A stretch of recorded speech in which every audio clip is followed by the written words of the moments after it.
আমরা আলোচনা করব সাবস্ক্রিপ্ট এন্ড সুপারস্ক্রিপ্ট ট্যাগ নিয়ে। তো এই ট্যাগটা আমাদের কাছে নতুন কিছু না। কারণ টেক্সট ফরম্যাটিং ট্যাগে আমরা বলেছিলাম যে subscript and superscript tag text formatting ট্যাগের ভিতরে পড়লেও এটা ক্রিয়েটিভের জন্য যেহেতু ইম্পোর্টেন্ট আমরা আলাদাভাবে একটা লেসন আলোচনা করতে চেয়েছিলাম। তো এটা পড়বে টেক্সট ফরম্যাটিং ট্যাগের ভিতরে কিন্তু এটা আমরা আলাদাভাবে গুরুত্বপূর্ণ হওয়ার কারণে এটা মানে A to Z ডিটেইলস আমরা আলোচনা করব ইনশাআল্লাহ। তো সেই ক্ষেত্রে প্রথমত সাবস্ক্রিপ্ট এন্ড সুপারস্ক্রিপ্ট এর জন্য যে ট্যাগটা ব্যবহার হবে সেটা আমি একটু দেখাতে চাই। তাহলে ধরো প্রথমত সাবস্ক্রিপ্টের জন্য ট্যাগ আসবে হচ্ছে সাব। অবশ্যই এটা কন্টেইনার ট্যাগ সো এর ওপেনিং যদি থাকে তাহলে ক্লোজিং ও থাকবে। তাহলে এখানে আমরা সাব ট্যাগটা ক্লোজ করতে হবে যখন আমরা ব্যবহার করব। সেম ভাবে সুপারস্ক্রিপ্টের জন্য তাহলে যে ট্যাগটা হবে সেটা হলো সুপ ট্যাগ। কেউ আর স্যুপ খেতে চেয়েও না কারণ এখন তো দেওয়ার মতো অবস্থা নেই। সো এইখানে আমরা তাহলে স্যুপ ট্যাগেরও ক্লোজিং থাকবে।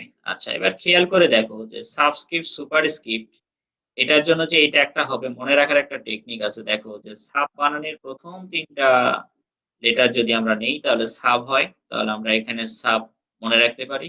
আর সুপারস্ক্রিপ্টের জন্য দেখো প্রথম ৩ টা অক্ষর নিলে সুপ হয়। সো আমরা এখান থেকে সুপারস্ক্রিপ্টের জন্য ট্যাগ হবে হলো সুপ আর সাবস্ক্রিপ্টের জন্য হবে হলো সাব। তো এই বিষয়টা আগেও বলেছিলাম তারপরও আরেকটু ক্লিয়ার করি যে সাব বিষয়টা কি? যেমন আমি একটা ধরো লেটার লিখলাম এইচ। তাহলে এখানে দেখতে পাচ্ছি এই যে এইচ এর নিচে 2 টা লিখলাম এটা বেজ আকারে আছে। তার মানে স্বাভাবিকের থেকে এই 2 লিখাটা এক ঘর নিচে আছে। তাহলে কোনো লেটার অথবা কোনো সংখ্যা যেটাই হোক না কেন যদি স্বাভাবিকের থেকে এক ঘর নিচে হয় তাহলে আমরা এইটার জন্য কোন ট্যাগ ইউজ করব? এটার জন্য আমরা সাব ট্যাগ ইউজ করব। আর যদি ব্যাপারটা এরকম হয় ধরো A আছে, A এর উপর পাওয়ার আছে হচ্ছে 2 তার মানে এই 2 টা দেখো স্বাভাবিকের থেকে এক ঘর উপরে আছে অথবা পাওয়ার আকারে আছে। তাহলে স্বাভাবিকের থেকে যদি এক ঘর উপরে থাকে কোনো লেটার অথবা কোনো নাম্বার অথবা অন্য কোনো কনটেন্ট হতে পারে সেটা যদি উপরে থাকে তাহলে সেই ক্ষেত্রে আমরা সুপ ট্যাগ ইউজ করব। আচ্ছা এখানে মনে রাখার একটা টেকনিক বলে দিই। এইটা আসলে কি ফরম্যাটে আছে? এটা আছে হলো বেজ আকারে আছে। মানে স্বাভাবিকের থেকে এক ঘরের নিচে থাকা মানে আমি এটাকে বলছি বেজ আকারে আছে। আর এটা স্বাভাবিকের থেকে এক ঘরে উপরে থাকা মানে আমি বলতেছি এটা পাওয়ার আকারে আছে। এখন একটা জিনিস খেয়াল করে দেখো যে আমরা খুব ইজিলি মনে রাখতে পারি। যেমন সাবস্ক্রিপ্ট ট্যাগের লাস্টের অক্ষর বি আছে। তার মানে বি ফর বেজ আর এখানে লাস্টের অক্ষর আছে হচ্ছে পি। তার মানে পি ফর পাওয়ার। তার মানে যখন আমার পাওয়ার ফরম্যাটে থাকবে তখন আমরা সুপ ট্যাগ ইউজ করব। আর যখন বেজ ফরম্যাটে থাকবে তখন আমরা সাব ট্যাগ ইউজ করব। চলো তাহলে আমরা একটা এক্সাম্পল দিয়ে এটাকে আমরা সলভ করে দেখি। তাহলে বিষয়টা আরো ক্লিয়ার হয়ে যাবে। তো আমি এক্সাম্পল হিসেবে ধরো ইউজ করলাম। প্রথমে আমি সাবস্ক্রিপ্টের ব্যবহারটা শিখাই, তারপরে সুপারস্ক্রিপ্টের ব্যবহারটা দেখাবো। এখানে H2SO4 সালফিউরিক অ্যাসিডের সংকেত এটা দিয়ে আমরা শুরু করি। আচ্ছা। এখানে খেয়াল করে দেখো যে এটা আসলে নরমাল ফরম্যাটে থাকবে। তার মানে বেজ অথবা পাওয়ার কোনো ফরম্যাটেই নাই। সেটা আমরা অ্যাজ ইউজুয়াল যা আছে তাই লিখবো। তার মানে H টা খেয়াল করে দেখো এটা বেজ আকারেও নাই, পাওয়ার আকারেও নাই। নরমাল আমরা যেরকম টেক্সট লিখি সেভাবেই আছে। তাহলে আমরা যে কাজটা করতে পারি ধরো প্রথমত আমরা H লিখলাম কিন্তু 2 টা খেয়াল করে দেখো 2 টা কিন্তু এইখানে বেজ আকারে আছে। তাহলে 2 টাকে আমার সাব ট্যাগ এর ভিতরে লিখতে হবে। তার মানে এটা আমরা লিখলাম হচ্ছে সাব এরপরে হচ্ছে 2 এরপরে সাব ট্যাগটা ক্লোজ করব। আবারও বলছি যেটা নরমাল ফরম্যাটে থাকবে সেটার জন্য সাব বা সুব ব্যবহার হবে না। যা আছে তাই লিখবো। যেমন S এটা নরমাল ফরম্যাটে আছে। তাহলে আমরা S লিখলাম। এরপরে O এটাও কিন্তু নরমাল ফরম্যাটেই আছে। কিন্তু O এর সাথে যে 4 আছে এটা কিন্তু বেস ফরম্যাটে আছে। যার কারণে O এর পরে এখানে 4 টা আর স্বাভাবিকভাবে লিখলে হবে না। তখন এটা সাব ট্যাগের ভিতরে লিখতে হবে। তাহলে সাব 4 এরপরে আমরা এখানে সাব ট্যাগটা ক্লোজ করব। আচ্ছা তাহলে সাব ট্যাগটা ক্লোজ করলাম। এখন এটা আমি একটু ক্লিন করে দেই। তারপরে তোমাদের আউটপুটটা দেখাই ব্রাউজারে। তাহলে তোমরা বুঝতে পারবা যে এক্সাক্টলি ওইটা আসছে কিনা। আমি একটু রিলোড দেই। তাহলে এখানে খেয়াল করে দেখো। এখানে আমরা দেখতে পাচ্ছি যে H2SO4 কেউ যদি মনে করো যে এটাকে একটু ফন্টটা বাড়ায় দিলে ভালো হয় তাহলে আমরা ফন্ট ট্যাগের ব্যবহারটা আগে শিখেছিলাম। ধরো যে আমরা এখানে ফন্ট ট্যাগ ইউজ করে এটা একটু বাড়াই দেই, ফন্ট এখানে অ্যাট্রিবিউটটা দিলাম সাইজ ইকুয়াল টু আমরা এখানে 7 দেই। ফন্ট ট্যাগের আমরা তো জানি হাইয়েস্ট ভ্যালু 7 পর্যন্তই দেওয়া যায়। আচ্ছা, এরপরে আমরা ফন্ট ট্যাগটা এখানে ক্লোজ করে দিব। এটা তোমাদের আউটপুটটা ভালোভাবে ভিজুয়ালাইজড হওয়ার জন্য আমি ব্যবহার করছি। বাট এইটা এখানে আমার শিখানোর বিষয় না। তারপরেও যেহেতু আমরা আগে শিখেছি জাস্ট একটু দেখালাম। হ্যাঁ, তাহলে তোমাদের দেখতে সুবিধা হচ্ছে H2SO4 ওকে? তাহলে আমরা এটা শিখলাম। এরপরে আমরা একটা সুপারস্ক্রিপ্টের একটা এক্সাম্পল দেই। আচ্ছা, তাহলে সুপারস্ক্রিপ্টের যদি আমরা এক্সাম্পলটা দেই তাহলে এরকম একটা এক্সাম্পল দেই। ধরো a+b হোল স্কয়ারের যে সূত্রটা আমরা জানি, এইটাই যদি আমার পরীক্ষায় ধরো পড়ে আর যদি বলে এটার HTML কোড কেমন হবে, তাহলে আমরা কিভাবে লিখবো? তাহলে a+b হোল স্কয়ার এটা সমান আমরা জানি square plus twice ab plus b square. এই জিনিসটা আমরা সলভ করব। তাহলে যদি এটা আমরা সলভ করি তাহলে আমরা একটা কাজ করি। আমরা আগে যে লেখাটা আছে এটা থাক, এটা আছে এটা থাক, এটা আমরা নতুন করে আবার লিখি। ধরো এখানে a প্লাস b এটা কিন্তু ব্র্যাকেটের মধ্যে আছে। সো তোমরা ব্র্যাকেট আগে দিয়ে নিবা। তারপরে a প্লাস b। এরপরে 2 টা কিন্তু আর স্বাভাবিক ফরম্যাটে নেই। এটা স্বাভাবিকের থেকে এক ঘর উপরে আছে। দ্যাট মিনস পাওয়ার আকারে আছে। আর আমরা জানি যে p ফর পাওয়ার, তার মানে পাওয়ার হলে সুপ ট্যাগ ইউজ হবে। তাহলে এখানে আমরা ইউজ করব হচ্ছে সুপ। তাহলে সুপ দেওয়ার পরে এখানে পাওয়ারটা কত আছে 2। তাহলে এখানে আমরা সুপ ট্যাগটা ক্লোজ করব। করলাম। এরপরে ইকুয়াল সাইন আছে সো ইকুয়াল দিয়ে দিব। আর এটা নরমাল ফরম্যাটে আছে দিলাম, কিন্তু এর উপরে যে পাওয়ারটা আছে এটা তো আর নরমাল ফরম্যাটে নেই। এটা পাওয়ার আকারে আছে। তাহলে এই 2 টাকে আমাদের সুপ ট্যাগের মাঝে লিখতে হবে। আশা করি তোমরা ব্যাপারটা বুঝতে পারতেছো। খুব সহজ। তবে যারা কম বোঝে তাদের জন্য আমি একটু স্লো আগাচ্ছি। আচ্ছা। এরপরে খেয়াল করে দেখো, এর স্কয়ারটা ছিল হচ্ছে তোমার পাওয়ার আকারে, কিন্তু প্লাস টুয়াইস ab এটা কিন্তু নরমাল ফরম্যাটে আছে। সো এখানে কোনো চেঞ্জ হবে না। এখানে 2ab নরমাল ফরম্যাটে লিখলাম। এরপরে হচ্ছে b স্কয়ার, b টা নরমাল ফরম্যাটে, কিন্তু b এর 2 টা কিন্তু নরমাল ফরম্যাটে নেই, এটা পাওয়ার আকারে আছে। সো আমার এখানে অবশ্যই এটা সুব ট্যাগের মাঝে লিখতে হবে। তাহলে এখানে 2 দিলাম। এরপরে আমরা এটা ক্লোজ করে দিব। আচ্ছা, তাহলে এখানে খেয়াল করে দেখো আমাদের কাজ শেষ। আমরা একটা কাজ করতে পারি। এইটা ক্লিন করে দিয়ে এখন আমরা আউটপুটটা দেখি যে ঠিকঠাক আসছে কিনা। অবশ্যই বারবার কোডে চেঞ্জ করলে সেভ দিবা। তাহলে আমাদের সেভ সম্ভবত দেওয়া হয় নাই। আমরা যদি এবার পেজটা রিলোড দেই, হ্যাঁ, তাহলে দেখা যাচ্ছে। আমরা একটা কাজ করি, ব্রেক ট্যাগ দিই, তাহলে এটা নিচে চলে আসবে। আমরা ব্রেক ট্যাগ দিতে পারি। ব্রেক ট্যাগ এখানে দিয়ে দিই। ব্রেক ট্যাগ দিয়ে দিলাম। তাহলে এখন খেয়াল করে দেখো এই আউটপুটটা নিচে আসছে। আশা করি সবাই বুঝতে পেরেছো a+b হোল স্কয়ার। সেম ভাবে এটা তোমরা যদি ফন্ট ট্যাগ দিয়ে সাইজ বাড়ায় দাও তাহলে এটা বড় হবে। তো এটা কোনো ব্যাপার না। আমরা a+b হোল স্কয়ার এটা দিলাম। তাহলে square plus twice ab plus b square এটা চলে আসলো। তো আমরা তাহলে ২ টা ঘটনা দেখলাম। একটা হলো সাবস্ক্রিপ্ট দেখলাম, সুপারস্ক্রিপ্ট দেখলাম। কিন্তু মাঝে, মাঝে যেটা হয় যদি কোশ্চেনটা এরকম আসে, ধরো বেজ এবং পাওয়ার এর ব্যবহার যদি একসাথে থাকে। যেমন ধরো আমি এখানে লিখলাম a1, তারপরে লিখলাম a স্কয়ার প্লাস এখানে দিলাম ধরো যে বেস ফরম্যাটে 2, এখানে দিলাম 3। খেয়াল করে দেখো এখানে বেস এবং পাওয়ার একসাথে আছে। তাহলে এখানে রুলসটা কি হবে? রুলসটা হলো যদি বেস এবং পাওয়ার একই সাথে থাকে কোনো কনটেন্টে, তাহলে আগে বেজের ব্যবহার হবে, পরে পাওয়ারের ব্যবহার হবে। এটা মনে রাখবা কিভাবে? খেয়াল করে দেখো। ধরো তুমি কোনো একটা বিল্ডিং এর 4 তলায় আছো। এখন যদি তোমার নিচের ফ্লোরটা না থাকে তাহলে কি তুমি এখানে থাকতে পারবা? তোমার কোনো অস্তিত্ব থাকবে? ডেফিনিটলি থাকবে না। তার মানে তুমি পড়ে যাবা।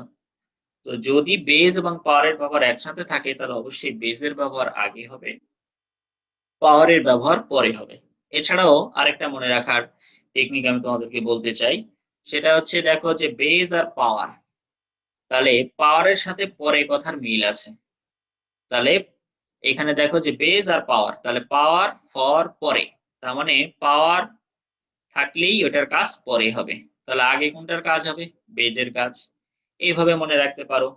অথবা তোমরা আরেকটা জিনিস এইভাবেও মনে রাখতে পারো যে বেজের বি আর পাওয়ারের হলো পি। তাহলে আমরা যদি আলফাবেটিক্যালি চিন্তা করি কোন লেটারটা আগে থাকে? বি আগে থাকে আর পি এর ব্যবহারটা আমরা দেখি যে পরে থাকে আলফাবেটিক্যালি যখন লিখি। এভাবেও মনে রাখতে পারো যে তাহলে বি যেহেতু আগে থাকে তার মানে বেজের কাজটা আগে হবে। আর পি যেহেতু পরে থাকে সো এটার কাজটা পরে হবে। তবে আমি যেটা সবথেকে বেশি প্রিফার করি পি ফর পাওয়ার, এটার সাথে পরে কথার মিল আছে। তাহলে পাওয়ারের কাজটা পরে হবে, বেজের কাজটা আগে হবে।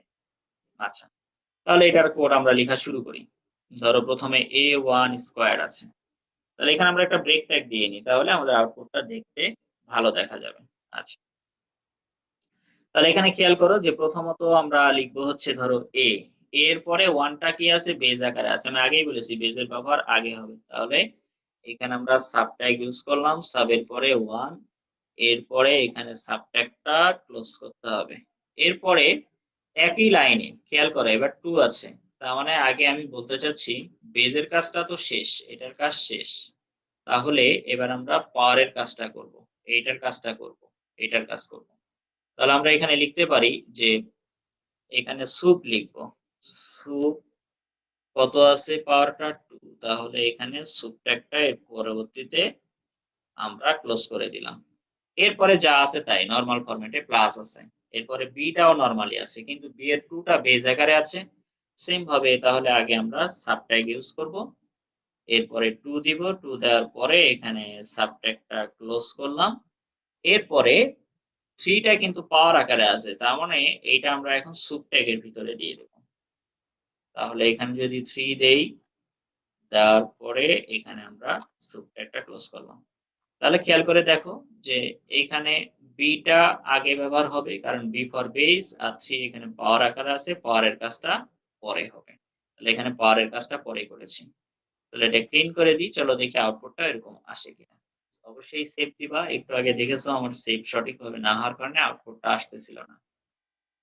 আবার কি প্রবলেম হলো? মনে হয় আমার কিবোর্ডেরই প্রবলেম আছে। সেভ দিলেও হয়তো সেভ হচ্ছে না। এই যে দেখো আসছে। তাহলে A1 square plus B2 cube. আচ্ছা, তাহলে আমরা এই ব্যাপারটা বুঝলাম। এখন আরেকটা ব্যবহার তোমাদেরকে দেখাতে চাই। তাহলে একটা দেখালাম সাবস্ক্রিপ্ট, একটা দেখালাম সুপারস্ক্রিপ্ট, একটা দেখালাম যে একসাথে যদি থাকে মানে কম্বাইন্ড ফরম্যাট থাকে যে বেস পাওয়ার একসাথে।